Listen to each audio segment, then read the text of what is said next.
Shalom and welcome once again, ladies and gentlemen, to Treasures of the Torah. I'm Moreh Matan, Pastor Matt McEwen.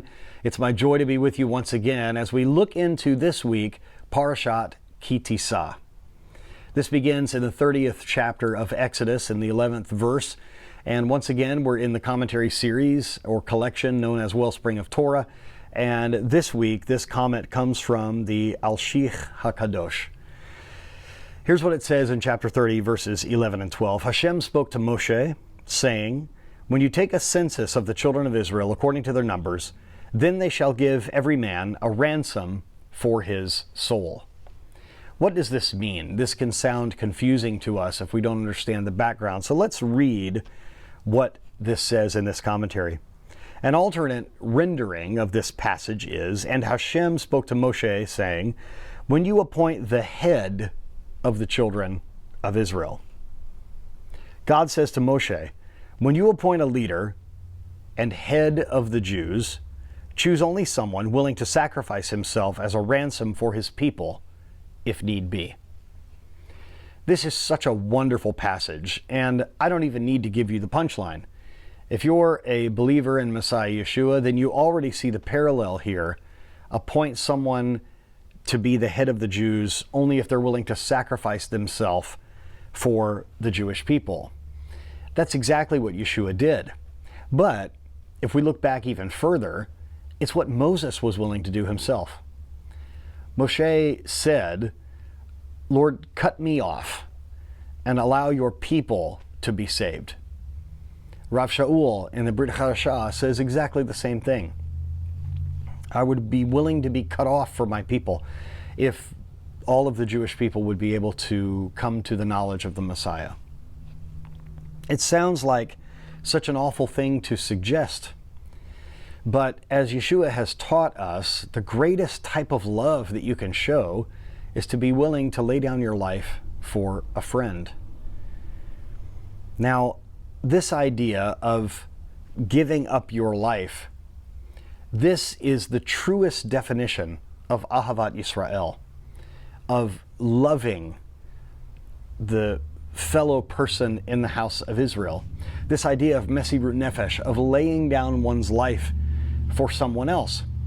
It's huge, and it's something that is very honorable to lay down one's life in Judaism for someone else. You know, there is a story that comes from us, from the Jewish tradition, about Abraham and Isaac. Now, Isaac, contrary to what you may have learned in Sunday school, Isaac was 37 years old when he was willing to be sacrificed on an altar to Hashem. As Abraham and Isaac are walking, it says in the Midrash that Isaac carried the wood on his back as one carries his own cross. What an amazing statement. What a picture that is. It says there in that passage that the two of them walked on together. They walked together on this mission. And when Isaac asked his father Abraham, "We have the fire, we have the knife, we have the wood for the fire, but where is the lamb?"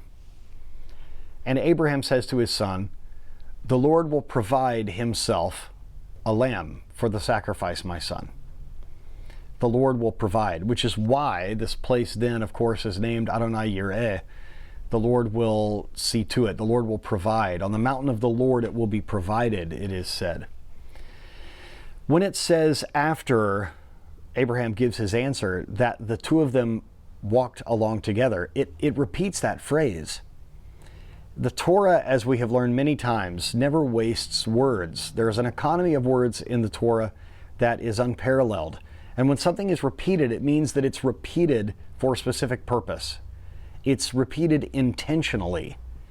And this statement that the two of them walked on together is said twice, because first, it is before Isaac realizes what is going on, and they're in agreement, they're walking together. But after he realizes exactly what's going on, that he is going to be the sacrifice on the altar, he is going to be the quote-unquote lamb, well then, when it says the two of them walked on together, it means that Isaac did so because he agreed to it. There's even another Jewish tradition that says that Satan appeared to Isaac and tried to talk him out of this, tried to say that your dad has gone insane, he's crazy, he's going to try to murder you. And what Isaac said to Satan is, may I be a ransom.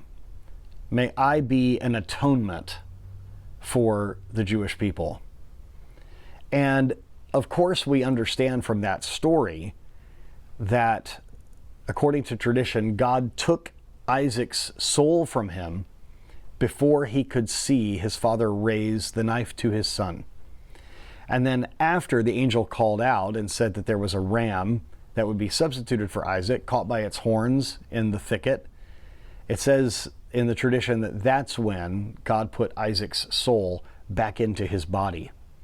And in doing that, and him removing Isaac's soul so he wouldn't see his father raising a knife to him, what that means is he died. If God took his soul, it means he died. And then if God put his soul back, well, it means that he rose again, that he resurrected. Remember what Abraham said in faith. The boy and I will go and worship, and then we will return to you. Now, why do I bring this up? Because Isaac is such a wonderful example for us of being willing to sacrifice himself for others. I'll quickly remind you that in the story of Joseph, we see that Judah does the exact same thing. We've mentioned this before in those previous Torah portions about Judah being willing to substitute himself for Benjamin. And we believe, according to tradition, that this is why the Messiah comes from the line of Judah, because of this act of kindness, this act of self-sacrifice, this act of besorah nefesh that Judah performed. It is just like Isaac. It is just like Moses. It is just like Yeshua. It is just like Paul. May we have the kind of love for one another that we're willing to lay down our lives for our friends, for our loved ones, for our disciples, for our teachers. I pray that we would even have such baseless love in our lives that we'd be willing to lay our lives down for a complete stranger. You know, I was listening to a speaker one time years ago that said, he said to the people in the room that he was speaking to, I fully believe that even if I don't know you, if this building caught on fire, that I would try to come in and save you. I fully believe that. Even if I don't know you, I'd put my life at risk to save you. I would never send my child in to save you. Although I'm willing to risk my life to save you from this burning building, I am not willing to sacrifice my son for you. And that is how we know how big the love of God is. Because he was not only willing to sacrifice his son, he was not only the son, just as the son Isaac was not only willing to be sacrificed, but Yeshua really did lay down his life in this act of self-sacrifice, of nullification, of besorah nefesh, of laying down his life for us. We must not take that for granted, and we must not treat it disrespectfully. This is what he has done for us, and we need to follow after him just out of sheer gratitude for what he was willing to do for you and for me. I pray that this teaching today has been a blessing to you.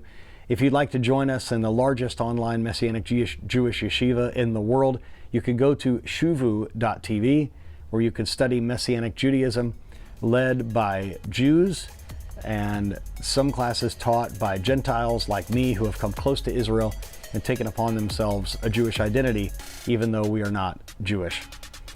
We love you and support you. We are praying for you. Thank you for all of your prayers and for your financial support. God's richest blessings be upon you. Shabbat Shalom, and all the best to you and your family.